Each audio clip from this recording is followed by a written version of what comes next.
में हमारा कल्चर के पार्ट को आज हम पूरी तरह कंप्लीट कर लेते हैं कि कैसे क्या पोर्शन रिवाइज करना है।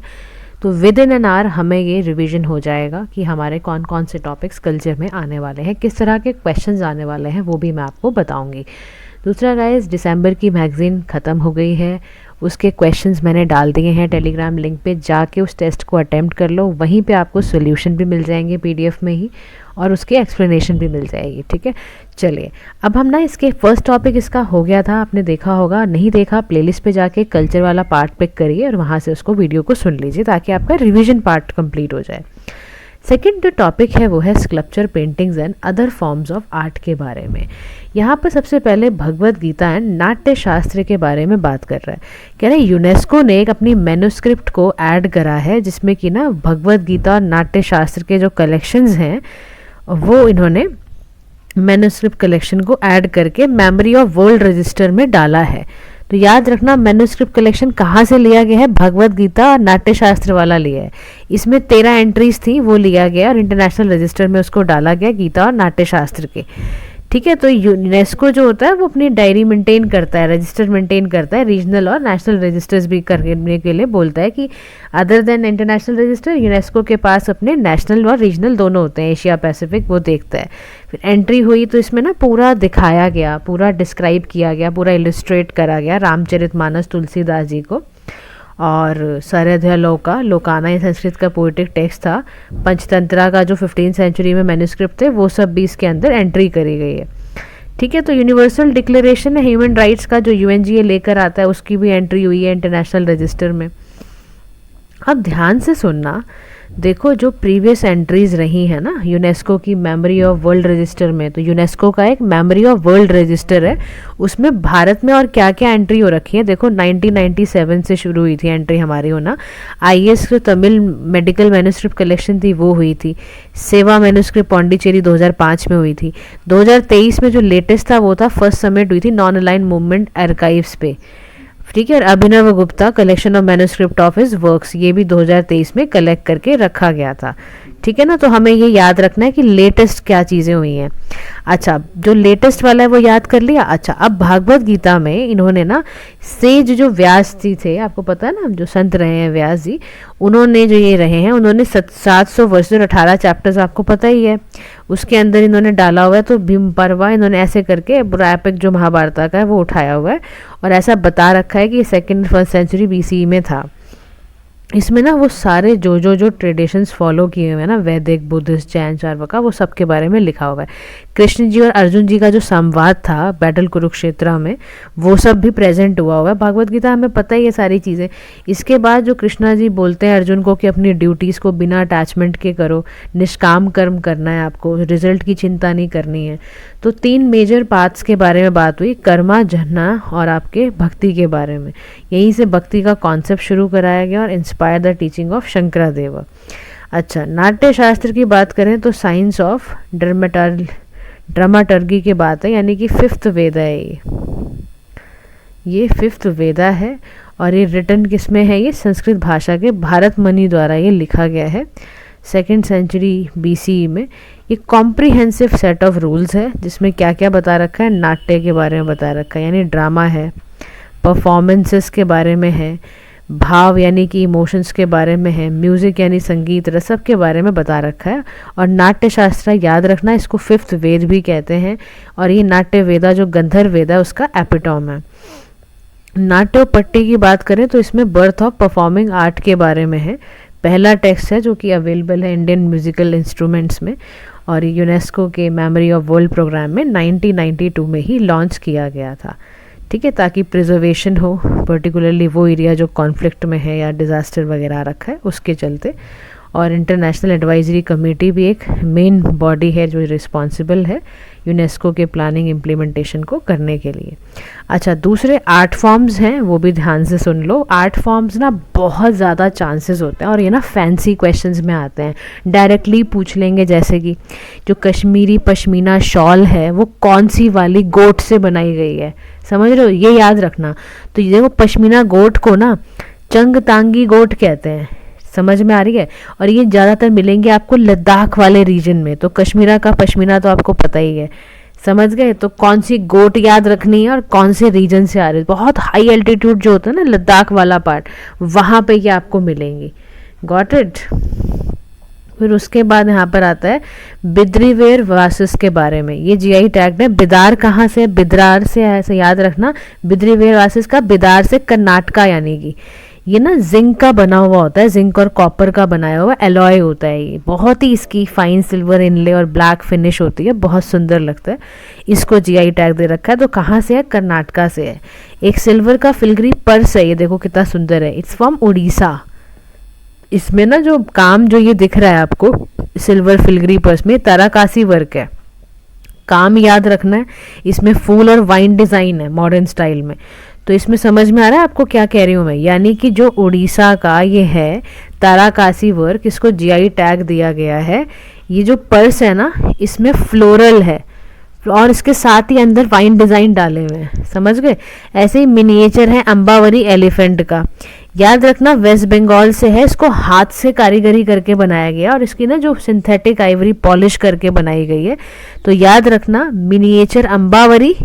दुर्गा जी की पूजा होती है ना वेस्ट बंगाल का, मतलब देवियों की बेसिकली पूजा होती है ना, और पार्वती जी का ही रूप दुर्गा जी एंड देन काली माता, वो सब वेस्ट बंगाल में। तो अंबावरी वहाँ से याद रखना आप। और ये एक एम्बलीफेंट है, इसमें doesn't currently hold GI tag, लेकिन इसको मिला हुआ है कि वेस्ट बंगाल से ये है, राइट। लेकिन इसके बाद जीआई टैग नहीं है अभी, ये भी ध्यान रखना है। अब आता है डोकरा आर्ट। डोकरा आर्ट में मेटल जो आपने ना आईवीसी के अंदर, जब आप इंडस वैली सिविलाइजेशन पढ़ते हो गाइस, वहाँ पे आपने डेफिनेटली लॉस्ट वैक्स टेक्निक के बारे में फॉर श्योर पढ़ा होगा। वहीं पे डोकरा आर्ट है, यानी कि ancient form of mental casting craft है।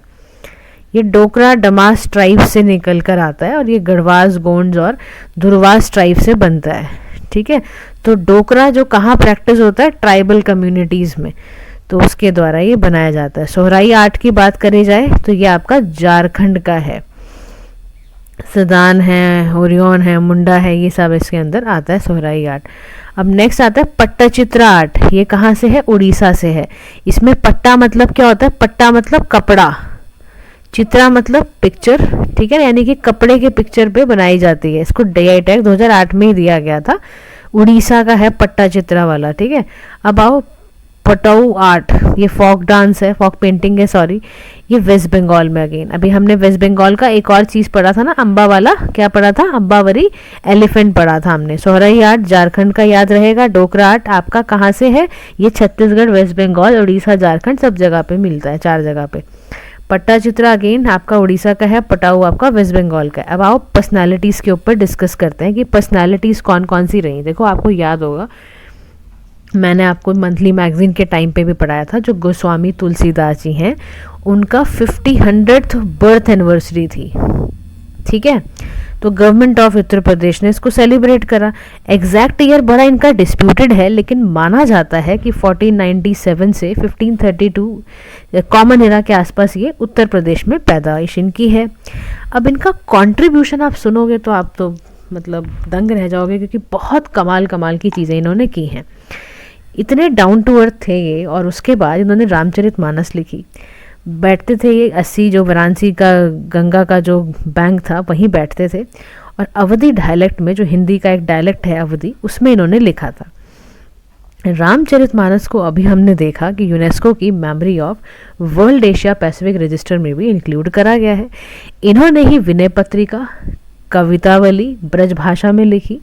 इन्होंने ही आपकी दोहावली लिखी, गीतावली लिखी, जनकी मंगल लिखी, पार्वती मंगल लिखी, हनुमान चालीसा लिखी। बहुत सारे गोस्वामी तुलसीदास जी के नाम है, और बहुत सारे इनके कंटेम्प्रेरी भी थे। इन्हीं के समय पे शेख अहमद सिरहिंदी आए, शेख अब्दुल कदास आए, अकबर के टाइम के हैं ये, सूरदास जी के टाइम, मीराबाई भी इसी समय, गुरु नानक जी इनके आसपास के टाइम के, शंकरादेव, चैतन्य महाप्रभु, तुकाराम, संत एकानाथ, अलग अलग जगह पर हम देख रहे हैं कि ये गोस्वामी तुलसीदास जी के टाइम पे सारे संत आसपास के आए हुए हैं। इनके आसपास के जो टाइम के हैं वो मैंने आपको बता दिया। अच्छा, इन्हीं के समय पे ना देखा जा रहा था कि ना भारत में भक्ति मूवमेंट का समय चल रहा था। तुलसीदास जी बहुत बड़े रिफॉर्मर थे, फिलोसफर थे। इन्होंने रामानंदी संप्रदाय के तहत, तो लीनियज जगत गुरु रामानंदाचार्य के टाइम की बात थी, और ये वैष्णव हिंदू सेंट थे, सगुण भक्ति करते थे, बहुत बड़े डिवोटी थे भगवान राम के। तो निर्गुण डिवोशन जो होता है, देखो एक सगुण होती है जो कि हम आइडल वर्शिप करते हैं, मूर्ति पूजन करते हैं। एक भक्ति होती है हमारी जो हम निर्गुण भक्ति करते हैं, यानी फॉर्मलेस एट्रीब्यूट लेस की पूजा करते हैं। तो सगुण are not oppose to each other, they आपस में कॉम्प्लीमेंट ईच अदर करके ऐसे चलते हैं। अच्छा, टेम्पल बिल्डिंग की बात करें तो इस्टेब्लिश हुआ संकट मोचन टेम्पल, जो कि पूरा लॉर्ड हनुमान जी को डेडिकेटेड है, वाराणसी में है। नाम ही संकट मोचन था तो हनुमान जी का नाम भी संकट मोचन है। रामलीला की बात करें तो आपको पता है रामायण रामलीला कितनी तुलसीदास जी के रामचरितमानस पे ही बेस्ड है। रामलीला को डाला गया है intangible cultural heritage of humanity, UNESCO की जो लिस्ट है। बात समझ गए। अब नेक्स्ट जो पर्सनालिटी हम बात करने जा रहे हैं, तो 500 साल तुलसीदास जी को हो गए, राइट। अब आओ दादा भाई नौरोजी के बारे में बात करें। इनकी जो बर्थ एनिवर्सरी थी वो 200 थी। 200th बर्थ एनिवर्सरी, इनको grand old man of India कहा जाता है, अनऑफिशियल एम्बेसडर ऑफ इंडिया कहा जाता है। ये फाउंडिंग मेंबर थे और 3 टाइम प्रेसिडेंट रहे हैं इंडियन नेशनल कांग्रेस में, 1886, 1893, 1906। तो जब 1906 का कैलकाटा सेशन था तो इनको प्रेसिडेंट के फॉर्म में इलेक्ट किया गया ताकि मॉडरेट और एक्सट्रीमिस्ट का डिफरेंस ख़त्म हो। ये पहले ऐसे इंडियन थे जिनको फुल टाइम प्रोफेसर बनाया गया एल्फिंस्टोन कॉलेज में। स्पेशल क्लासेस दी गई इनको वुमेन की एजुकेशन को स्प्रेड करने के लिए। 1855 में इन्होंने लंदन को छोड़ा, बिजनेस ज्वाइन करा और ये प्रोफेसर बन गए गुजरात के। फिर 1875 में ये member of municipal corporation Bombay के इलेक्ट हो गए। अब इनके द्वारा दादा भाई नौरोजी के द्वारा क्या क्या कंट्रीब्यूशन दिए गए हैं उसके बारे में बात करते हैं।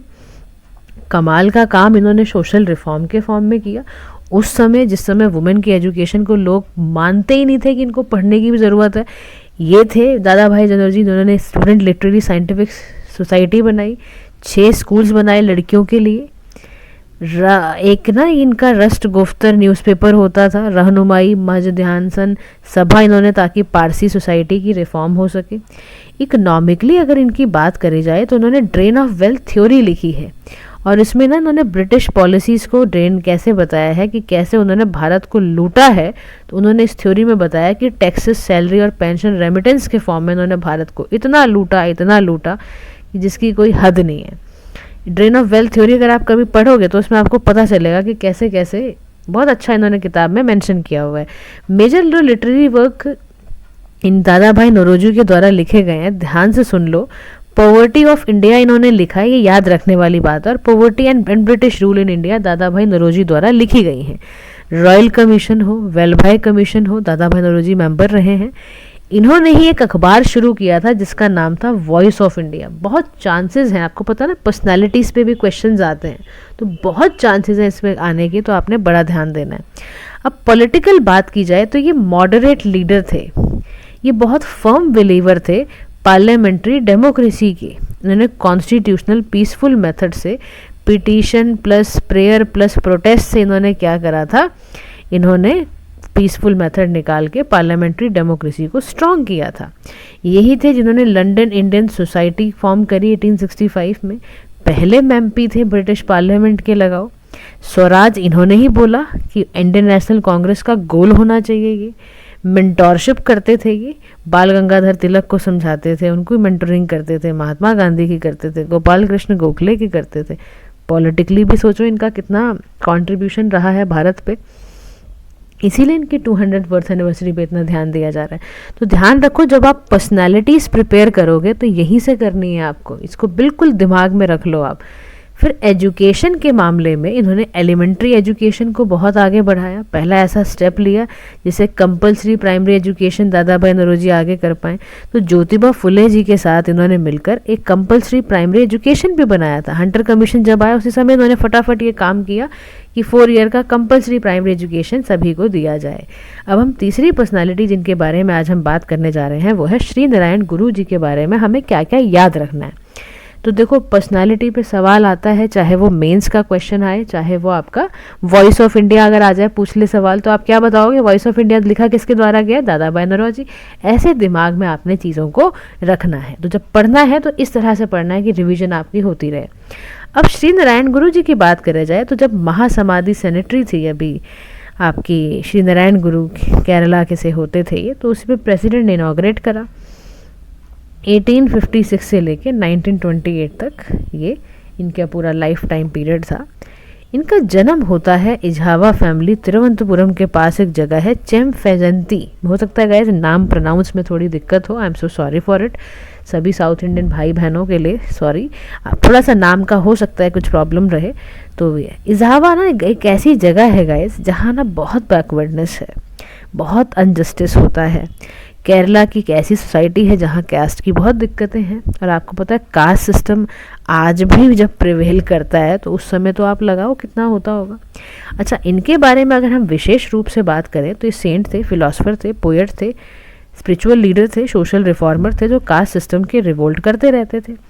कॉमनली इनको गुरु देवन बोलते थे। क्या बोलते थे इनको? कॉमनली गुरु देवन बोलते थे। अब इनके कंट्रीब्यूशन की तरफ बात करें तो टीचिंग एंड प्रिंसिपल्स इनका बहुत बड़ा कंट्रीब्यूशन रहा है। इन्होंने ही सेल्फ प्योरिफिकेशन, सिंप्लिसिटी और यूनिवर्सल लव की बात करी।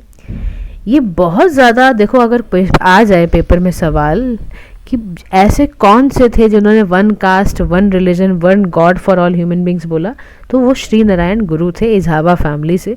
रियल लिबरेशन ये नॉलेज और कंपैशन को ही मानते थे कि जो हमारा नॉलेज और कंपैशन होता है ना, वही रियल लिबरेशन को डिफाइन करता है। हमारे ब्लाइंड फेथ से कुछ मैटर रह नहीं जाता। फिर इन्होंने एजुकेशन को as a only means to human progress माना कि अगर शिक्षा है तो उसी से इंसान की प्रोग्रेस होती है, उसकी प्रॉस्पेरिटी बढ़ती है, और शिक्षा के कारण ही जो हमारे अंधविश्वास हैं वो सब टूटते हैं। तो इक्वल अपॉर्चुनिटी ये वुमेन के लिए कहते थे। सभी स्कूलों में चाहते थे कि जो शिक्षा है वो नारी भी ज़रूर ले। अब ही फाउंडेड अद्वैत आश्रम एट अलुवा 1913 में बनाया, और आश्रम जो डेडिकेटेड है वो है ओम सहोदरम सर्वत्र पर, यानी कि ये जो इनका आश्रम इन्होंने बनाया था ये इस पर था कि सभी जो जन दिखते हैं, सभी जो मानव दिखते हैं वो भगवान की नज़रों में सभी बराबर हैं। ठीक है, टेम्पल एंट्री की बात करें तो यहाँ बड़ा मज़ा आएगा आपको सुन के। 1888 में इन्होंने सभी को इक्वल राइट दिए। जितने भी कास्ट बेस्ड डिस्क्रिमिनेशन होते थे कि नीच जात का टेम्पल में नहीं घुसेगा, इन्होंने सब पर रोक लगाई। उसको इन्होंने एक मूवमेंट चला के काम किया, अरुवीपुरम मूवमेंट इन 1888। इझावा कम्युनिटी ने ऑर्गेनाइजेशन बनाई, बाद में इसको श्री नारायण धर्म परिपालन कम्युनिटी बोलते थे। और ये हमेशा इन चीज़ों के खिलाफ रहते थे कि हमें कास्ट पोल्यूशन से बचना है। ब्राह्मण्स की जो ये वैल्यू सिस्टम है बहुत हायरार्की पोल्यूशन वाला, उससे बच के रहना है। और इन्हीं के समय पे वायुकॉम सत्याग्रह हुआ, और कई बार पेपर में आ चुका है वायुकॉम सत्याग्रह कब हुआ है और किससे रिलेटेड था। इन्हीं श्री नारायण गुरु जी के समय पे हुआ था। याद रखना, लोअर कास्ट हिंदूज के लिए था। And he lend support to non violent. काम इनके कौन कौन से हैं? ब्रह्मदेव पंचकम है, आश्रमम है, भद्रकलेशतम है, आत्मोपदेश है, ये सब इनके काम रहे हैं। ठीक है, अब आ जाओ चौथी पर्सनालिटी जिनके बारे में बात करने जा रहे हैं। भगवान बिरसा मुंडा के बारे में हम बात करने जा रहे हैं। न्यूज़ में क्यों रहा?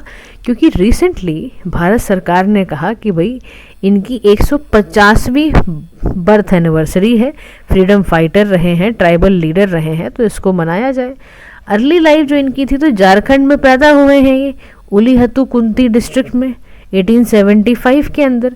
तो ये मुंडा ट्राइब छोटा नागपुर प्लेट्यू एरिया में प्रेजेंट है जो झारखंड में, वहाँ पर पैदाइश हुई इनकी।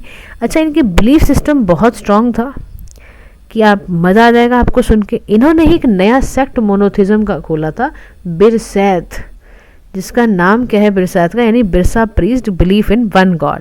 फिर ट्राइबल फेथ का इन्होंने क्या करा, रिवाइवल किया, यानी इन्होंने जितनी भी क्रिश्चियन मिशनरीज का इन्फ्लुएंस था उसको रिजेक्ट किया और मुंडा रिलीजियस प्रैक्टिसेस को रिफॉर्म करा। मॉरल डिसिप्लिन की बात करें तो ये क्लेनलीनेस, हार्ड वर्क, अल्कोहल को कैसे अवॉइड करना है उस पर बात करते हैं। डेथ एंड लेगेसी की बात करें तो रांची की जेल में इनकी मृत्यु हो गई, कॉलरा हो गया था 1900 में, और इनको भगवान की नज़र से देखा जाता है। इनको टाइटल भी दिया गया धरती अब्बा, यानी फादर ऑफ अर्थ। इन्हीं की लेगेसी में 15 नवंबर को ही जनजातीय गौरव दिवस यानी कि ट्राइबल प्राइड डे मनाया जाता है। ठीक है, तो 15 नवंबर की तिथि भी हमें याद रखनी है ताकि जब ऑप्शन में आए तो आपको क्लिक कर जाए कि ये ऑप्शन था। फिर कंट्रीब्यूशन क्या है कॉलोनियल रेजिस्टेंस का? भाई बिरसा मुंडा जो थे, इन्होंने उलगुलन यानी ग्रेट ट्यूमल्ट मूवमेंट किया था। कब किया था? 1899 में। स्लोगन दिया ब्रिटिश राज के अगेंस्ट, अभो राजा सेतर जाना, महारानी राज तुंदा जाना, यानी let the kingdom of queen be ended and our system be kingdom be established. अब आओ मुंडा रिवोलियन के बारे में बात करते हैं। कॉजेस समझो पहले, इस रिवोल्ट के कॉजेस क्या हैं? सबसे बड़ा कॉज है परमानेंट सेटलमेंट एक्ट 1793। रिवोल्ट क्यों हुआ मुंडा रिबेलियन? क्योंकि वहाँ पर कुंतकती सिस्टम था, यानी कि जॉइंट लैंड होल्डिंग होती थी। अब रिप्लेस करना था हमें ट्रेडिशनल क्लैन काउंसिल को, क्योंकि बहुत ज़्यादा लॉज ऐसे थे जो कि बहुत जस्टिस को करने नहीं देते थे। इकोनॉमिक और सोशल जस्टिस बहुत, सोशल एक्सप्लॉयटेशन बहुत था। फोर्स तरीके से लेबर से पैसा निकाला जाता था, मनी लेंडर्स क्रेडिट ये सब दिया जाता था। तो ऑब्जेक्टिव क्या है इस रिवोल्ट का? इसने ब्रिटिश रूल को ओवरथ्रो कर दिया, ज़मींदारों को निकाल के फेंका, एक्सप्लॉयटर्स को निकाल के फेंका, और ब्रिटिश लॉज को इन्होंने मुंडा स्टेट से बिरसा राज फ्री कर दिया था इन्होंने। अब इसके आउटकम्स क्या निकल कर आए? तो इसका आउटकम सबसे पहले निकल कर आया, बेगार सिस्टम रिपील हुआ, फोर्स लेबर खत्म हो गया। तो मुंडा रिबेल का सबसे बड़ा योगदान क्या था? रिड्यूस्ड फोर्स्ड लेबर, सबसे बड़ी बात थी। छोटा नागपुर टेनेंसी एक्ट आया, जिसने क्या करा, ट्राइबल लैंड और नॉन ट्राइबल, जो ट्राइबल लैंड था उसको ट्रांसफ़र कर दिया नॉन ट्राइबल लोगों तक, ताकि ओनरशिप राइट जो है वो बच सकें। अब आओ नेक्स्ट पर्सनालिटी पे बात करते हैं, जिनका नाम है सरदार वल्लभ भाई पटेल।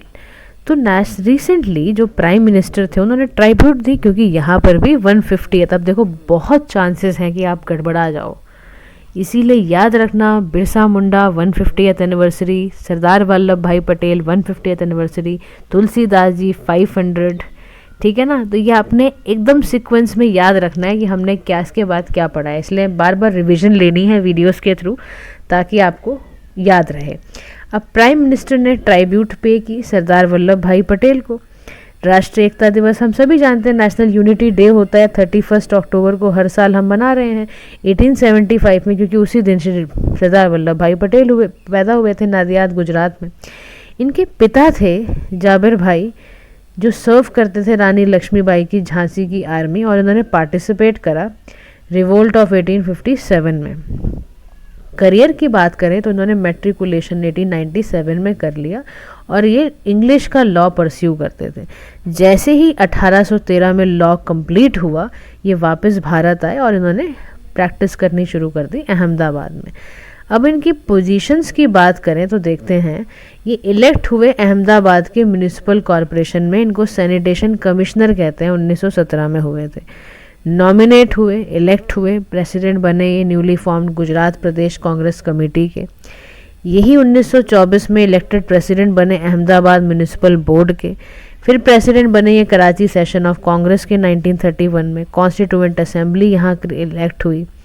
चेयरमैन बने प्रोविंशियल कॉन्स्टिट्यूशन कमेटी के, मेंबर ऑफ एडवाइजरी कमेटी के। बहुत सारी जगह जगह पर ये, कई जगह इन्होंने सर्व किया है। कहीं पर ये कमिश्नर रहे, कहीं पर ये, जैसे देखो कराची सेशन तो हमें ये शुरू से हम पढ़ते रहते हैं, इतना ज़्यादा याद रहता है हमें। 1931 के कराची सेशन में किसने प्रिसाइड किया था?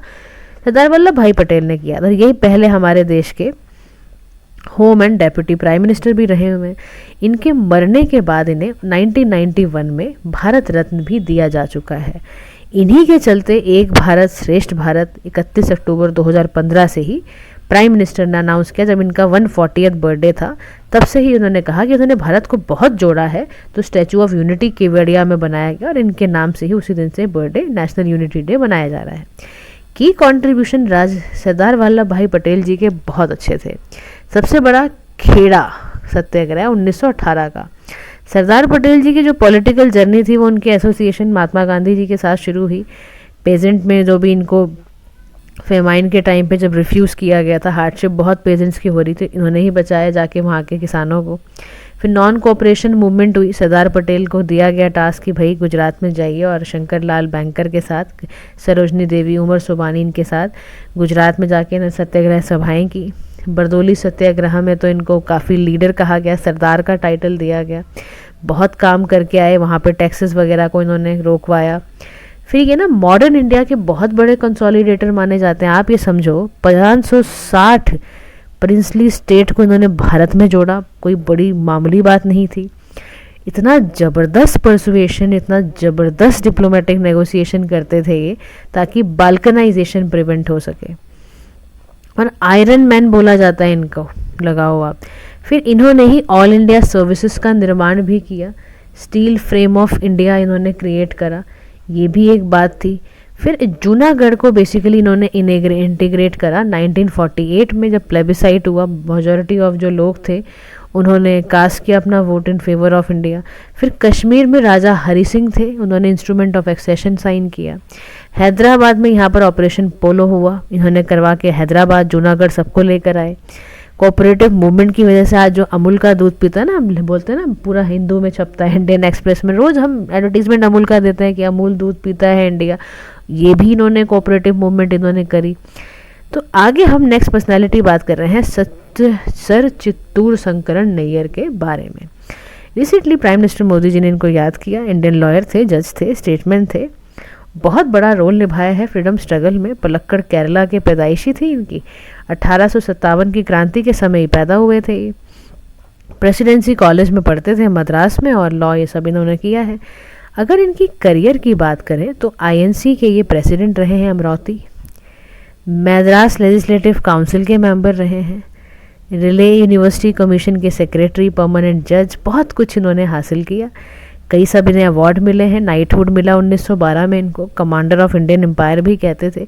अच्छा, इन्होंने ना बड़ा अच्छा लिटरेरी इनका जो कंट्रीब्यूशन है, यहाँ ध्यान से सुनना बैठ के, 2 फेमस इन्होंने ना लिटरेरी काम किए हैं। एक मिनट ऑफ डिसेंट जिसमें डिस्पैच हुआ था इंडियन कॉन्स्टिट्यूशनल रिफॉर्म में, एक गांधी एंड एनार्की के बारे में। मद्रास रिव्यू सब लिखा है। इनकी डेथ हो गई थी मद्रास में 1934 के अंदर, 1934 में। बड़ा की कंट्रीब्यूशन किया एज अ जज इन्होंने। एक बुस्वाना वर्सेस फातिमा 1914 का केस था, जिसमें उन्होंने बोला कि जो कन्वर्जन टू हिंदुइज्म है ना, and rule that such converts were not outcast, इससे आप आउटकास्ट नहीं किसी को कर सकते हैं। लैंडमार्क जजमेंट थी ये। फिर जस्टिस जलियांवाला बाग पे इन्होंने किया, माइकल ओ डायर को इन्होंने क्लियर अगेंस्ट इनके कहा, इनका रोल बताया कि मैसेकर किया है इन्होंने। नेशनल विजन था, सपोर्ट किया था इन्होंने डोमिनियन स्टेटस पर पहली बार। फिर कंप्लीट इंडिपेंडेंस इन्होंने बहुत इसको कंट्रीब्यूट करा है। तो जलियांवाला बाग का मैसेकर आपको याद रखना है, 1919 मार्च में हुआ था। सेल्फ गवर्नेंस इंडिया एक्सपेक्ट कर रहा था वर्ल्ड वॉर 1 के बाद, तो उन्होंने रॉलेट एक्ट जारी कर दिया कि बिना ट्रायल के पकड़ेंगे हम, तुम्हें जेल में डालेंगे। गांधी जी ने सत्याग्रह मूवमेंट की इसके अगेंस्ट। तो बड़े सारे इवेंट इसी बीच हुए। देखो, अप्रैल 9 1925 में डॉक्टर किचलू और सत्यपाल अरेस्ट हुए। फिर प्रोटेस्ट और चला तो और लोगों पे फायर ये सब की गई। बहुत ही जबरदस्त ये मैसेकर रहा जलियांवाला बाग। बैसाखी के दिन अप्रैल 13 को किया गया। जनरल डायर ने ओपन फायरिंग करी थी, याद रखना है आपने। और Michael O'Dwyer assassinated in London by Udham Singh द्वारा 1940 में इसको मारा गया था। गांधी जी ने कंडेम भी किया था assassination an act of insanity. But चलो, जो हुआ सो हुआ, उस समय की बातें हैं ये। अब नेक्स्ट आते हैं, हम पर्सनालिटी समझ गए, अब आओ अवार्ड के बारे में बात कर लेते हैं। अवार्ड्स के ऊपर क्वेश्चंस आते हैं पेपर में। अब देखो अवार्ड के ऊपर क्वेश्चन क्या आया हुआ है। अब आते हैं सबसे पहले नोबेल प्राइज़ कैसे शुरू हुआ। तो 1895 याद रखना है, अल्फ्रेड नोबेल, ये भी ध्यान रखना है। इंटरनेशनल अवार्ड है जिसको देती है नोबेल फाउंडेशन इन स्टॉकहोल्म, स्वीडन दिया जाता है। ठीक है, अब इसके किस किस कैटेगरी में दिया जाता है नोबेल प्राइज़ देखते हैं। एक physics, chemistry, economics, literature, medicine और पीस में। Royal Swedish academy of science जो है वो पीसीई यानी फिजिक्स, केमिस्ट्री, इकोनॉमिक्स में देती है। लिटरेचर में अवार्ड दिया जाता है स्वीडिश अकेडमी द्वारा। मेडिसिन में आपका करोलिंस्का इंस्टीट्यूट देता है, और पीस में नॉर्वेगन नोबेल कमेटी देती है। अब विनर्स का अचीवमेंट सुनो क्या क्या है भाई। जो भी जीतेगा ना ये जिस भी फील्ड में, उसको एक तो Nobel diploma, unique work of art मिलेगा, एक नोबेल मेडल मिलता है, और एक कैश प्राइज मिलता है जो कितने का होता है, 10 मिलियन स्वीडिश क्रोनर का होता है। ठीक है, ये ध्यान रखना। अब सवाल ये है, क्योंकि हम कल्चर पढ़ रहे हैं, इकोनॉमिक्स का, फिजिक्स, केमिस्ट्री, आर्ट्स का मैं आपको बता चुकी हूँ। पीस प्राइज का याद रखना, 2025 का नोबेल पीस प्राइज, जिसके लिए डोनाल्ड ट्रंप जी ने बड़ी कोशिशें करी बट उनको नहीं मिला किसको, मारिया कोरिना मैचाडो को। इनका एक स्ट्रगल था कि ये चाहती थी कि वेनेजुला में डेमोक्रेसी आए डिक्टेटरशिप को छोड़ के, तो एक जस्ट एंड पीसफुल ट्रांजिशन इन्होंने कराने में बहुत मदद करी है। तो लीडर जो वेनेजुला के ओपोजिशन लीडर थे मैरिकोरुना मचाडो, उनको ये ऑफर किया गया, ठीक है, agreed to offer her Nobel peace prize medal to US president. बाद में उन्होंने यूएस के प्रेसिडेंट को दिया। देखो जरा क्या हुआ है। तो लेटर जो ये वेनेजुएलन ऑपोजिशन लीडर थे इन्होंने दिया। अब नोबेल पीस प्राइज़ की बात करते हैं। अवॉर्डेड टू पर्सन, किसको नोबेल पीस प्राइज़ दिया जाता है समझते हैं। कोई भी व्यक्ति जिसने ना देश में बहुत अच्छा काम किया हो, आर्मी के स्टैंड को बचाया हो, वहाँ पे पीस करवाई हो, उसको दिया जाता है। तो क्राइटेरिया सेकेंड वर्ल्ड वॉर में, जब सेकेंड वर्ल्ड वॉर 2 चल रही थी 1939 से 1945 तक, तो 4 तरीके बनाए गए जिससे पता चलता है कि इस बेसिस पे मिलेगा पीस प्राइज़। एक आर्म्स का कंट्रोल होना चाहिए, डिसआर्मामेंट होना चाहिए, पीस नेगोशिएशन होना चाहिए, डेमोक्रेसी, ह्यूमन राइट्स, ये सब होना चाहिए। फिर 21st सेंचुरी में एफर्ट्स लगाए गए टू लिमिट जो भी हार्म किए गए हैं क्लाइमेट चेंज की वजह से या जो भी इन्वायरमेंट पे थ्रेट है। मेडल दिया जाता है, डिप्लोमा, चेक, ये सब दिया जाता है। The medal is currently 8 carat gold का मेडल है। कितने का कैरेट का गोल्ड है? 8 कैरेट का गोल्ड है। 196 ग्राम्स है डायमीटर है उसका इतना। तो जब भी अनाउंस करा जाता है इसको रिवोक शेयर नहीं कर सकते हैं with the decision being final, ठीक है, समझ गए। उसके बाद well the owner and transfer non transferable है, मेडल कैन बी गिफ्टेड करा जा सकता है, ठीक है। तो दिमित्री मुरादोव मेडल वॉज ऑक्शन्ड, उसको भी, और इंडिया के सिटीजन्स को भी 2 बार मिल चुका है Nobel peace prize. Mother Teresa को 1979 में दिया गया था। 2014 में कैलाश सत्यार्थी जी को नोबेल पीस प्राइज भारत में 2 बार ही मिल चुका है। तिथियां याद रखना और बंदे याद रखना, व्यक्ति याद रखना। नोबेल प्राइज लिटरेचर की बात करें तो हंगेरियन राइटर है लेस्लो क्रेजोनस्की, इनको मिला है लिटरेचर में। 1954 में सबसे पहले मिला था हंगरी के नियर द रोमानियन बॉर्डर एक लेस्लो क्रेजोनस्की को, और इसके बाद मेजर वर्क जो इनके द्वारा किए गए हैं हंगेरियन राइटर द्वारा, इनको अब इनके सेंटंगो और एक आपके मेलनक्लॉली रेजिस्टेंस वॉर एंड वॉर, इस पे इनको नोबेल प्राइज़ मिला है लिटरेचर का। तो ये आप पढ़ भी सकते हो और इसको याद भी रखना है लैस्लो क्रेजोनस्की, ठीक है। चलिए अब आते हैं पद्मा अवार्ड्स पर। देखो पद्मा अवार्ड कौन देता है? प्रेसिडेंट देता है, ठीक है। 139 डिस्टिंग्विश्ड पर्सन्स को दिया गया। अब पद्मा अवार्ड के लिए कैसे कैसे दिया जाता है समझना ध्यान से। याद रखो Padma award highest civilian honour है भारत के अंदर जो दिया जाता है। 1954 से शुरू हुआ था पद्मा अवार्ड, और हर साल ये रिपब्लिक डे की जो ईव होती है ना, यानी 25 तारीख को, यानी 25 जनवरी को ये दिया जाता है। अगर कोई इंटरप्शन हो तो बात अलग है, जैसे हुई भी थी 78, 79, 1993 में, तब उसके अलावा वरना दिया जाता है। इसमें कोई टाइटल नहीं दिया जाता, कोई सफिक्स प्रीफिक्स नहीं अवॉर्डी के नेम के आगे यूज़ किए जाते, ये ध्यान रखना। 3 तरह से दिया जाता है पद्मा अवार्ड्स, एक पद्म विभूषण, एक पद्म भूषण, एक पद्मश्री। पद्म विभूषण का मतलब है किसी बहुत ही एक्सेप्शनल एंड डिस्टिंग्विश सर्विस के लिए दिया गया है। पद्म विभूषण जो है वो हाईएस्ट ऑर्डर के लिए दिया गया है। पद्मश्री डिस्टिंग्विश सर्विस के लिए दिया गया है। अब रिकॉग्नाइज ये सभी फील्ड में किया जा सकता है where an element of public service is involve. अब इसमें एलिजिबिलिटी क्राइटेरिया क्या है कि सभी व्यक्ति, याद रखना इसमें गवर्नमेंट सर्वेंट या पीएसयूज या डॉक्टर साइंटिस्ट नहीं होने चाहिए। तो कह रहे हैं नॉट एलिजिबल वाले ये हैं, एक्सेप्ट डॉक्टर साइंटिस्ट को छोड़ दिया जाए, तो गवर्नमेंट सर्वेंट और पीएसयूज को नहीं दिया जाता है। अवार्ड नॉर्मली नॉट कन्फर्ड मरने के बाद नहीं दिया जाता है। However in highly deserving cases government can consider. Selection process यही होता है कि पद्म अवार्ड कमेटी गठित की जाती है, प्राइम मिनिस्टर हर साल इसको बनाते हैं। पब्लिक नॉमिनेशन अलाउड है, लेकिन सेल्फ नॉमिनेशन भी अलाउड है, दोनों अलाउड है। Total number of award in a year not more than 30, ऐसा यहाँ पर लिखा गया है। समझ रहे किस तरह से होता है ये। अब एक अवार्ड दिया जाता है मेजर ध्यान खेल रत्न अवार्ड, और इन क्वेश्चंस को गलती से छोड़ के नहीं आना है, इसीलिए मैं आपको पढ़ा रही हूँ कि कैसे याद रखनी है इन इन्फॉर्मेशंस को। अब होता है मेजर ध्यानचंद खेल रत्न अवार्ड। इसमें दिया गया है ये award Satwik Siraj, रनिकी Reddy and Chirag Shetty को। ठीक है, क्यों दिया गया है समझना। मेजर ध्यान खेल रत्न अवार्ड दिया गया है इस पर इन दोनों कैंडिडेट्स को। बैडमिंटन पेयर थे ये, इन्होंने नंबर 1 की रैंक हासिल करी बैडमिंटन वर्ल्ड फेडरेशन में 2023 में, और इन्होंने आपका हंगजू गोल्ड मेडल एशियन गेम्स में भी जीता है। मेजर ध्यान खेल रत्न अवार्ड की बात करें तो 1991 से लेके 1992 तक राजीव गांधी खेल रत्न अवार्ड, इसको रीनेम करा गया था। पहले मेजर ध्यानचंद खेल रत्न अवार्ड का नाम था राजीव गांधी खेल रत्न। ये कब से आया? 1991 1992 से आया है। बाद में इसका नाम मेजर ध्यानचंद खेल रत्न अवार्ड रखा गया, और हाईएस्ट सपोर्टिंग ऑनर ये जो भी बहुत अच्छा खेलता है उसको दिया जाता है। जब भी किसी स्पोर्ट्स पर्सन की परफॉर्मेंस 4 साल तक आउटस्टैंडिंग रहती है तब दिया जाता है, और इंटरनेशनल इवेंट में कंसिडर किया जाता है, ये भी ध्यान रखना। और जिसको भी ये राजीव गांधी की जगह क्या हो गया, ये इस अवार्ड का नाम हो गया ना मेजर ध्यानचंद खेल रत्न अवार्ड। इस अवार्ड के चलते अब 25 लाख का कैश प्राइज, मेडल और सर्टिफिकेट दिया जाता है।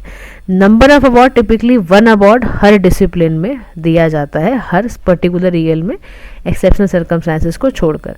नेक्स्ट आपका है पुलित्जर प्राइज। न्यूयॉर्क टाइम्स ने 4 बार जीता है, न्यूयॉर्कर ने 3 बार जीता है Pulitzer prize for journalism in 2024। Annually दिया जाता है, जो बहुत अच्छा काम करते हैं। कोलंबिया यूनिवर्सिटी देती है न्यूयॉर्क सिटी को, है ना, जो है वहाँ पर। जोसेफ पुलित्जर के नाम पर ये इस्टेब्लिश हुआ था, हंगेरियन अमेरिकन जर्नलिस्ट हैं ये, और रिकॉग्नाइज करते हैं outstanding achievement journalism, letters and music में। तो इट वॉज फर्स्ट अवॉर्डेड इन 1917 में किया गया था। नेक्स्ट था मागसे अवार्ड। तो एजुकेट गर्ल्स एनजीओ पहली इंडियन ऑर्गेनाइजेशन है जिसने रेमन मैगसे अवार्ड 2025 में जीता था। रेमन मैगसे अवार्ड कब आया? 1957 में, और 1958 में पहली बार ये एशिया का, ध्यान रखना, हाईएस्ट ओनर अवार्ड है, Asian version of Nobel prize. हर साल दिया जाता है, किसकी याद में? रेमन मैगसे होते थे जो 7th फिलिपिन प्रेसिडेंट थे, उनकी याद में दिया जाता है। तो कोई भी व्यक्ति या संस्था या ऑर्गेनाइजेशन, जिसको आप कहते हो, एशिया से हो, ठीक है, रेस, क्रीड, जेंडर, नेशनैलिटी को छोड़ के, रिगार्डलेस ऑफ दैट, अगर किसी ने जेन्युइनली कोई जेनरसली डिस्टिंक्ट काम किया है, पब्लिक रिकॉग्निशन मिलना उसको चाहिए, तो इस फॉर्म में दिया जाता है। एशिया का हाईएस्ट ओनर अवार्ड है। इस बार किसको मिला है? एजुकेट गर्ल्स एनजीओ को। कौन सी संस्था है? भारत की है, ऑर्गेनाइजेशन है। उस लिहाज से this question becomes now important for you. क्या नाम है? Educate girls NGO. Got it. चलिए, नेशनल फिल्म अवार्ड 2023 की बात करते हैं। 71st नेशनल फिल्म अवार्ड हुआ, मिनिस्ट्री ऑफ इंफॉर्मेशन ब्रॉडकास्टिंग कराती है। 954 से इसको गवर्नमेंट ऑफ इंडिया करा रही है, हर साल कराती है honourable prime president of India के तहत। अब कोई भी फीचर फिल्म हो, नॉन फीचर फिल्म हो, ठीक है, बेस्ट राइटिंग हो सिनेमा में, दादा फाल्के साहेब अवार्ड हो, सब दिया जाता है। देखो, सबसे पहले आ जाओ दादा साहेब फाल्के अवार्ड पर। याद रखना, इंडियन सिनेमा का Dada Saheb Phalke award highest award है जो किसी की ग्रोथ एंड डेवलपमेंट में आउटस्टैंडिंग कंट्रीब्यूशन अवार्ड करता है। 1969 से इसको इंस्टीट्यूट किया गया था दादा भाई फाल्के की याद में, और राजा हरिश्चंद्र को first full length Indian feature film ये दिया जाता है। इसमें क्या क्या दिया जाता है? तो अवार्ड में स्वर्ण कमल, मेडल्स, शॉल, 10 लाख का कैश प्राइज दिया जाता है। इसमें best feature film, best direction, best actor, screen play, सब दिया जाता है। ठीक है, अब आते हैं इंटरनेशनल बुकर प्राइज में। 2025 का international Booker prize story collection heart lamp को मिला है। कन्नड़ की स्टोरीज हैं, बानू मुस्तैक को दिया गया है। ठीक है, तो ये 2005 से शुरू हुआ था बुकर प्राइज, और हर साल दिया जाता है जो भी अच्छा काम करता है ना, translate English and publish in UK और आयरलैंड। इसका ऑब्जेक्टिव है नॉन इंग्लिश लैंग्वेजेस के जो क्वालिटी फिक्शन है उसको आगे से आगे बढ़ाना।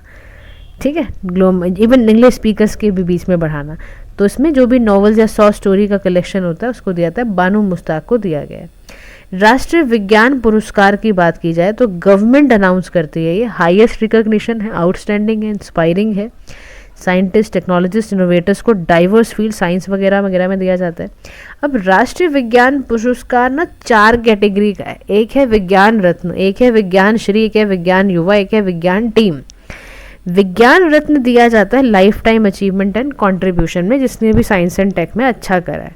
विज्ञान श्री डिस्टिंग्विश कंट्रीब्यूशन है। विज्ञान युवा शांति स्वरूप भटनागर, ये भी साइंटिस्ट के लिए है, एक्सेप्शनल यहाँ पर ये विज्ञान टीम है। प्रोफेसर जयंत विष्णु नार्लिकर जो फिजिक्स के हैं, इनको अवार्ड इनको मरणोपरांत दिया गया था। को डेवलप किया जाता है, आइंस्टाइन की जब थ्योरी थी ना और उसके साथ काउंटर पार्ट करना था एक्सेप्टेड बिग बैंग मॉडल, तब से यही करना जाने लगा है। अब इंदिरा गांधी पीस प्राइज़ है, तो एक्स प्रेसिडेंट जो दिल्ली की थी मिशेल बैचलेट, उनको मिला है Indira Gandhi peace prize. Prize क्यों हर साल दिया जाता है इसको, जो ट्रस्ट है ना एक मेमोरियल ट्रस्ट इंदिरा गांधी जी के नाम पर, वो देता है। तो जो भी बंदा या व्यक्ति या ऑर्गेनाइजेशन, नेशन और ये रेस सिविलिज्म हटा दो, जिसने भी क्रिएटिव काम किया है या तो रेशियल इक्वलिटी को बढ़ाने में, गुडविल बढ़ाने में, हार्मनी बढ़ाने में नेशंस की, उसको मिलता है ये, ठीक है। अब आओ नेक्स्ट चैप्टर पे ट्राइब्स इन न्यूज़ पढ़ते हैं, कहाँ कहाँ से ट्राइब्स हैं। सबसे पहले हत्ती ट्राइब उठाओ, कहाँ का है, हिमाचल प्रदेश और उत्तराखंड में। नज़र आ गई जगह हिमाचल प्रदेश का, उत्तराखंड का है। सेकंड आओ अब हो ट्राइब पर। हो ट्राइब जो है वो कहाँ कहाँ पड़ती है, झारखंड, बिहार, उड़ीसा, वेस्ट बंगाल। अब आओ तीसरी ट्राइब जिसका नाम है जेनु कुरुबा। जेनु कुरुबा ट्राइब कहाँ है, this is your Karnataka, this is your Tamil Nadu, this is your Karnataka. अब फोर्थ आओ सेंटिलीज ट्राइब, कहाँ है, अंडमान एंड निकोबार आइलैंड में। फिफ्थ आपका आता है कोच रज बोंगशी कम्युनिटी, असम बंगाल में पड़ता है। सिक्स कम्युनिटी हमारी सिद्धि ट्राइब है, कहाँ मिलती है, गुजरात, कर्नाटका, महाराष्ट्र में सिद्धि ट्राइब मिलती है। सेवन्थ ट्राइब है मोरन ट्राइब। मोरन ट्राइब कहाँ है, असम में। असम में दो तरह की है, एक कोचु बोंगशी है, एक मोरन है, ठीक है ना, मोरन मोरन है मोरन। अब हत्ती ट्राइब के बारे में सोचो, इसके बारे में न्यूज़ में इसलिए रहा क्योंकि इसी ट्राइब के एक पॉलिंड्री हुई है, दो भाइयों ने एक ही लड़की से शादी करी है। क्लोज निट कम्युनिटी होती है इनमें, और हिमाचल प्रदेश वगैरह उत्तराखंड में है। और ये लोग बेचते हैं, प्रोड्यूस करते हैं, मीट वीट बेचते हैं हट स्मॉल मार्केट में, ठीक है। उसके अलावा जजदा करते हैं, ये आपको मैंने बताया ना पॉलिंड्री होती है यहाँ पर, ठीक है, मतलब लड़कियाँ 2-4 शादियाँ कर सकती हैं। हो ट्राइब की बात करें तो इसको होडोको और होरो बोलते हैं। अच्छा, ये ना आपको झारखंड उड़ीसा में मिलेंगी, ठीक है। विलेज हेड होते हैं और ये रिलीजियस रीजनल हेड, ये कई सारे मुंडा ट्राइब्स को भी हैंडल करते हैं। देखो जीन कुरुबा ट्राइब ये यहाँ पर रहती है, कर्नाटका केरला वाली, और नागरहोल बांदीपुर टाइगर रिजर्व्स हैं यहाँ पर। ऐसे ही सेंटिलीज आपकी अंडमान निको वाली ट्राइब है, ठीक है। इनको बस आप देख लो एक बारी कैसे कैसे हैं ये। सिद्धि ट्राइब, मोरन ट्राइब के बारे में। अब आओ मिसलीनियस टॉपिक्स को रिवाइज कर लेते हैं। आर्य समाज को बने हुए 150 साल हो गए, तो प्राइम मिनिस्टर ने एड्रेस किया इंटरनेशनल आर्य समिट 2025 की। कहा भाई ज्ञान ज्योति फेस्टिवल है ये, क्योंकि 200वीं बर्थ एनिवर्सरी है दयानंद सरस्वती की, और 150 साल आर्य समाज को हो गए। अब आर्य समाज बनाया किसने था, ध्यान से सुनना। देखो, इसको बनाया गया महर्षि दयानंद सरस्वती द्वारा 1875 बॉम्बे में, और जो ये ब्रांच आर्य समाज की लाहौर में इस्टेब्लिश हुई 1877 में। रिवाइवलिस्ट मूवमेंट हुई तो काफ़ी रिलीजियस सोशल रिफॉर्मर्स आए, उन्होंने रिवाइव करा वैदिक रिलीजन को। इसमें 10 फंडामेंटल टेनेंट्स को एक्सेप्ट किया जाता है। फंडामेंटल टेनेंट्स क्या है आर्य समाज के, समझो। गॉड इज प्रिमोडियल रूट सभी ट्रू नॉलेज का, God is all truth, all knowledge, all bliss. Vedas क्या है, ट्रू नॉलेज की बुक्स हैं। आर्य शुड एक्सेप्ट ट्रूथ एंड आपका रिजेक्ट करें अनट्रूथ, ऐसे ही बहुत सारे इन्होंने लिखे हुए हैं। ये समाज का ऑब्जेक्टिव क्या था, ये लिखा गया। तो ये था कि भाई to do good to the world, physical social spiritually अच्छा करो। ये मना करते थे लिकर नहीं पीनी है, लिक्विडेशन से बचना है, no one should be content with his own upliftment, आपको सभी का भला मांगना है, लाइक दैट, ठीक है। की कंट्रीब्यूशन आर्य समाज के क्या थे, सबसे पहली बात है रीजनल रिलीजियस रिफॉर्म, यानी इन्होंने प्रमोट करा मोनोथिस्टिक हिंदू ऑर्डर को, रिचुअलिस्टिक एक्सेस और सोशल डॉगमास को इन्होंने दरकिनार करा। शुद्धि पे बहुत बोलते थे कि सेरेमनी की प्योरिफिकेशन हो, उस पर बड़ा इनका ध्यान रहता था। सोशल रिफॉर्म्स, यानी जो आर्य समाज थे वो चाहते थे अनटचेबल्स को as equal member of society माना जाए। तो महात्मा गांधी जी के साथ ये भी बड़ा इस मामले में योगदान चाहते थे कि हो। वुमेन की पढ़ाई लिखाई की इनको बहुत चिंता रहती थी, कन्या महाविद्यालय खुला डाले इन्होंने जलंधर में। ये चाहते थे कि वुमेन भी पढ़े, प्रैक्टिकल स्किल्स भी ले। और नेशनल मूवमेंट के लिए इन्होंने पता क्या करा, हिंदी भाषा का सपोर्ट करा, खादी स्वदेशी का, सॉल्ट टैक्सेस पे इन्होंने अपोजिशन लगाया। तो आर्य समाज में बहुत सारे लीडर जाया भी करते थे, लाला लाजपत राय, राम प्रसाद बिस्मिल, स्वामी श्रद्धानंद, भगत सिंह, सन्याल, भाई परमानंद, दामोदर सावरकर जी सब जाते थे। हैदराबाद का जब सत्याग्रह हुआ तो आर्य समाज द्वारा ही किया गया था निजाम के खिलाफ कि देखो ये क्या कर रहा है। एजुकेशनल रिफॉर्म्स लाए, spiritual knowledge, academic learning, Gurukul बनाए, डीएवी बनाए गए। फर्स्ट डीएवी स्कूल खोला गया लाहौर 1886 में under the leadership of Lala Lajpat Rai. Scientific temper students का बना रहे। गुरुकुल कंगरी इन्होंने 1902 में फाउंड आउट की। प्रमोशन किया हिंदी भाषा का, जर्नल्स का, आर्य दर्पण, ये सारी चीज़ें। अब दयानंद सरस्वती जी को ध्यान रखना मूला शंकर बोलते हैं। याद रखना दयानंद सरस्वती जी का February 12, 1824 में इनका बर्थडे आया, मोरबी काठियावाड़ गुजरात में। ब्राह्मण फैमिली के थे दयानंद सरस्वती जी। स्वामी विरजानंद सरस्वती जिन्होंने मोटिवेट करा टू पर्ज हिंदुइज्म से सारे इविल्स को हटाने का। इन्होंने बहुत सारे काम किए, सेल्फ रूल की बात करी, स्वराज की बात करी, बैक टू वेदास की बात इन्होंने करी। डॉक्टर सर्वपल्ली राधाकृष्णन इनको मेकर ऑफ मॉडर्न इंडिया भी कहा करते थे। चाइल्ड मैरिज उन्होंने कहा रोको रोको चाइल्ड मैरिज, बच्चों की शादी नहीं करानी, पहले बच्चों को बड़ा होने दो। ये तो कहते थे कि लड़कियां जब तक 16 साल की ना हो, लड़के जब तक 25 साल की शादी में होने दो उनकी। सत्यार्थ प्रकाश इन्होंने लिखी रीजनल रिवाइवलिज्म को लेकर कि एक सुप्रीम गॉड की हम संतान हैं। तो काउस की प्रोटेक्शन करना पब्लिश की इन्होंने गोकुरानिधि, ठीक है, हिंदी लैंग्वेज को पॉपुलराइज करना।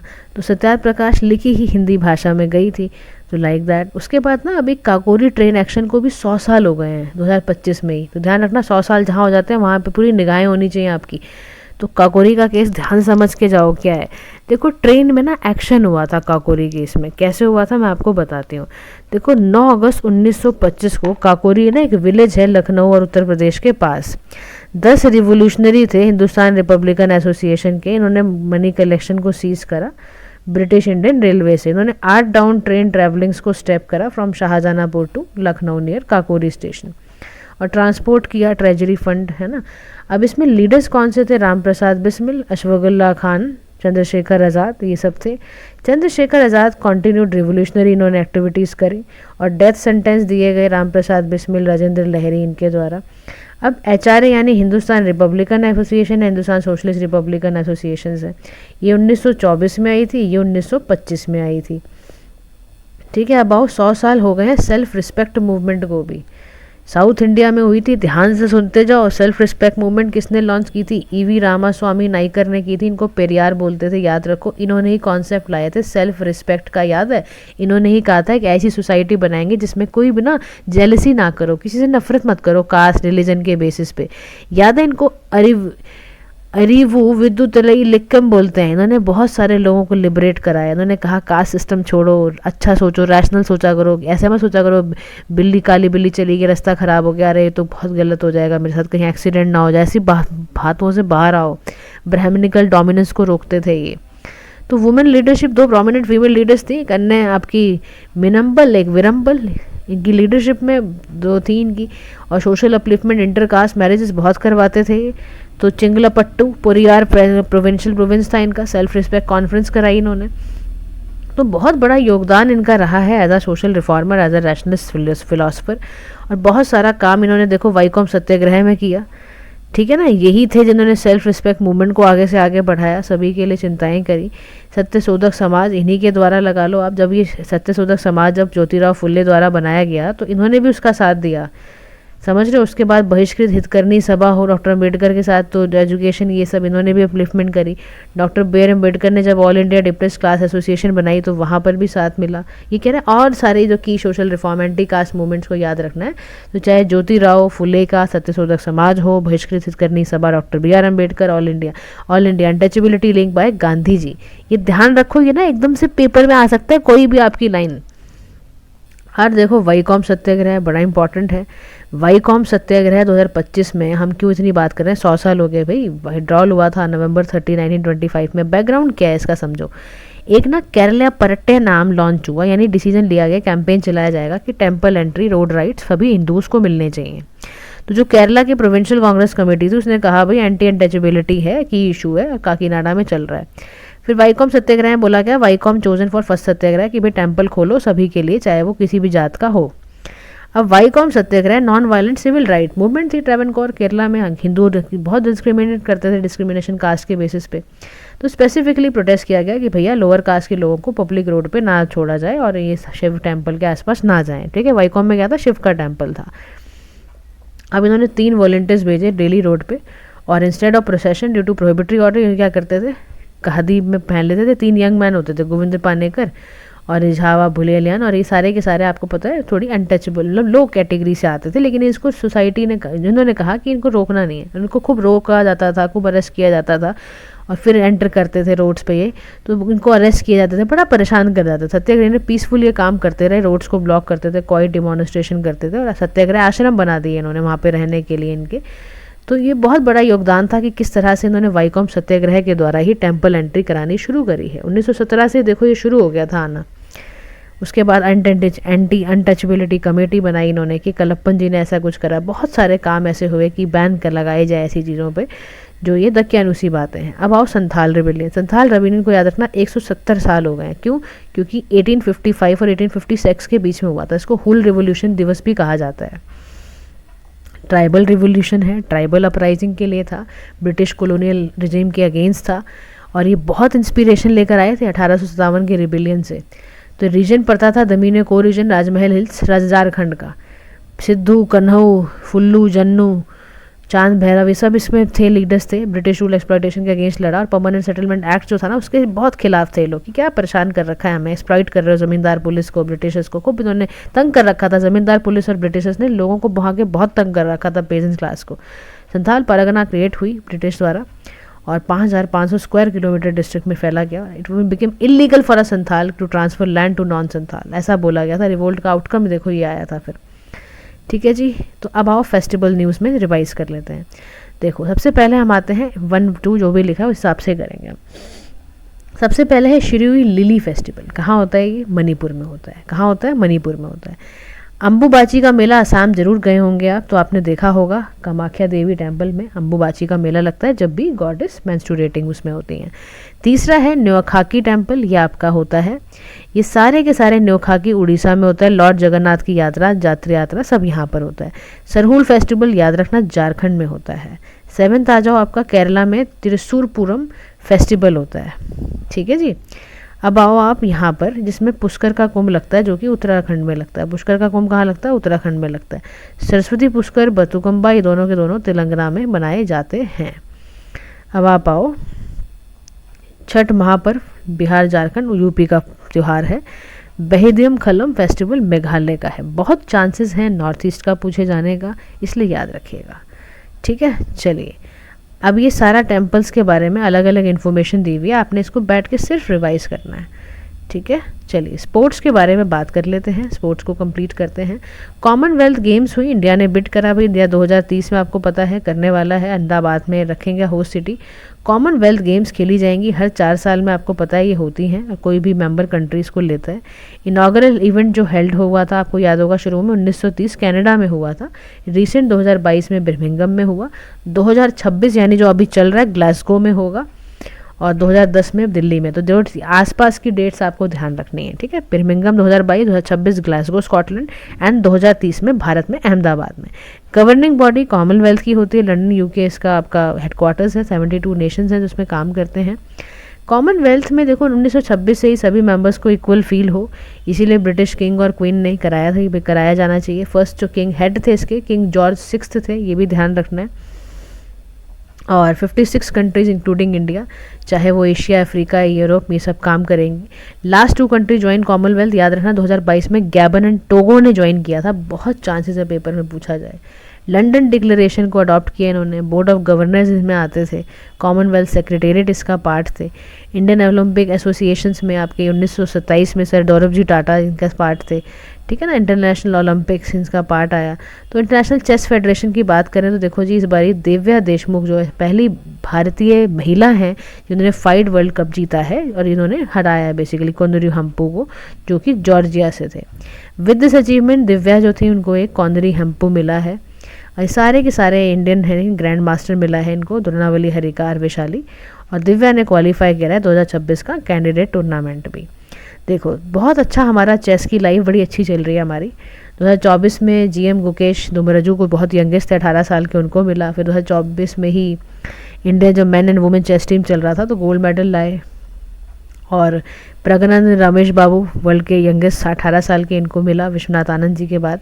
तो फाइट चैम्पियनशिप जो साइकिल है ये बेसिकली बहुत सारे इवेंट कराती है और उसके बाद ये कई सारे टूर्नामेंट इसके फाइनल इवेंट वगैरह होते हैं। सिर्फ विनर्स टूर्नामेंट है, इसमें क्वालिफिकेशन क्या होती है, रनर अप प्रीवियस आपका चैंपियनशिप मैप होना चाहिए, टॉप फिनिशर होने चाहिए, ठीक है, लाइक दैट। तो इसमें ऐसे कुछ कुछ आपका यहाँ पर दिया हुआ है। वर्ल्ड टेस्ट चैंपियनशिप की बात करो, कौन जीता था, साउथ अफ्रीका जीता था, किसके अगेंस्ट, ऑस्ट्रेलिया के अगेंस्ट। 2019 से वर्ल्ड टेस्ट चैंपियनशिप हो रही है, टॉप 9 टेस्ट टीम वर्ल्ड में है।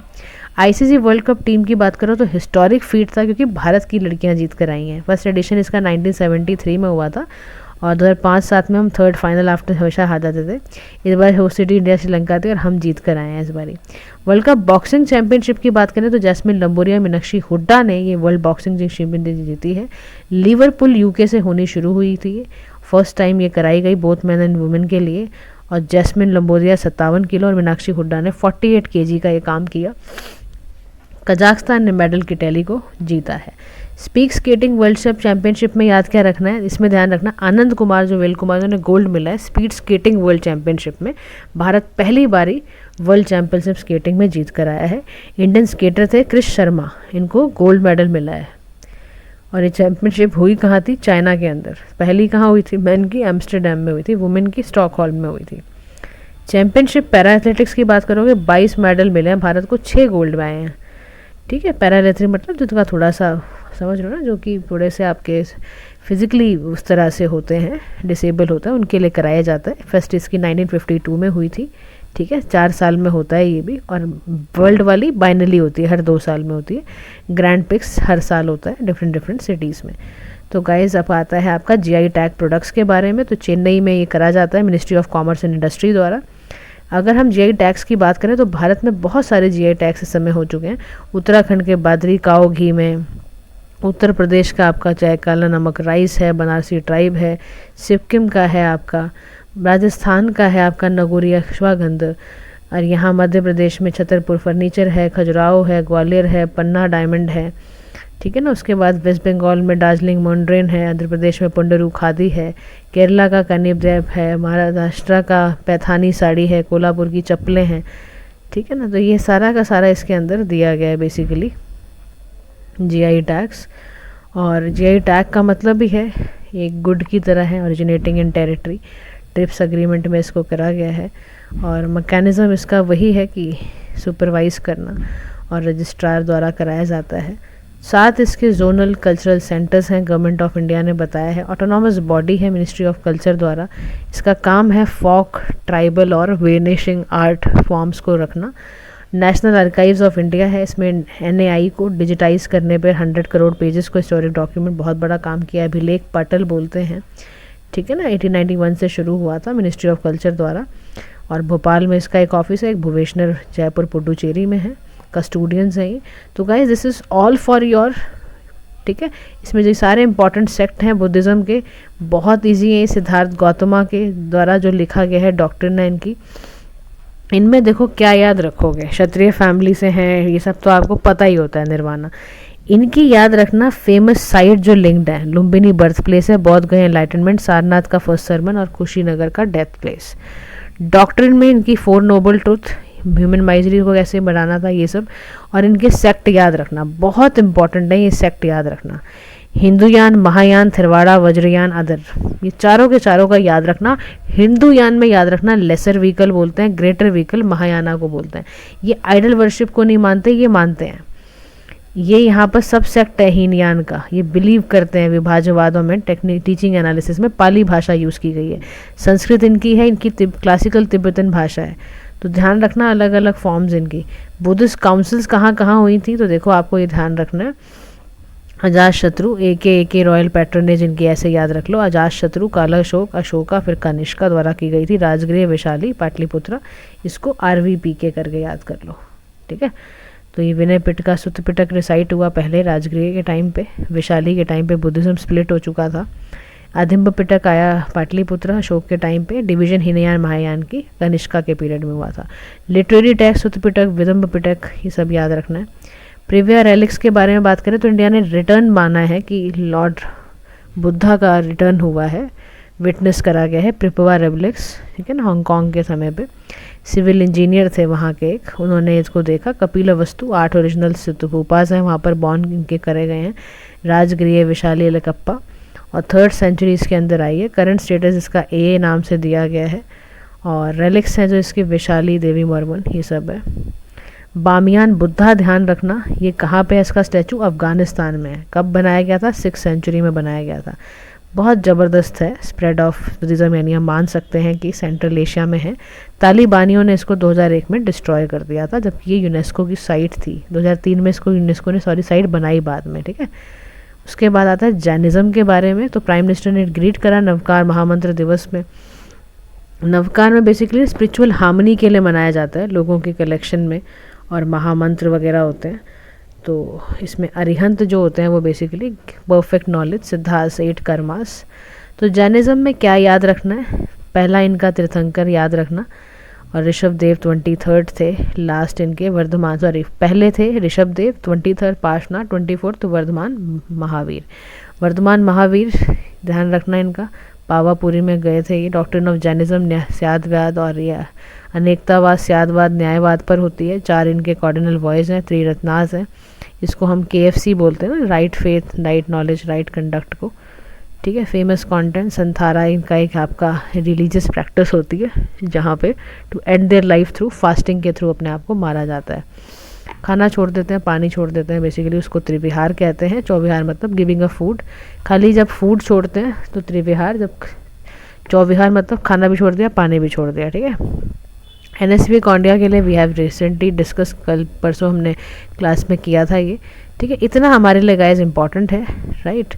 इसके अलावा ये सारी चीज़ें आपके लिए जो मैंने आपको बताया है, वर्ल्ड हेरिटेज साइट्स भी मैंने आपको बताई हुई हैं। तो it is all for today guys, this is, ठीक है। तो आज के लिए गाइस इतना ही, हमने सारा ये एक बार रिविजन कर लिया है। इसको आप प्लीज़ एक बार, INS फुलिया मैंने कल ही इसको पढ़ाया है, तो इसको प्लीज़ आप मंथली मैगजीन वाले उसमें जो आपका कल्चर वाला पार्ट है उसमें देख लीजिएगा। Thank you so much for listening, have a nice day to all.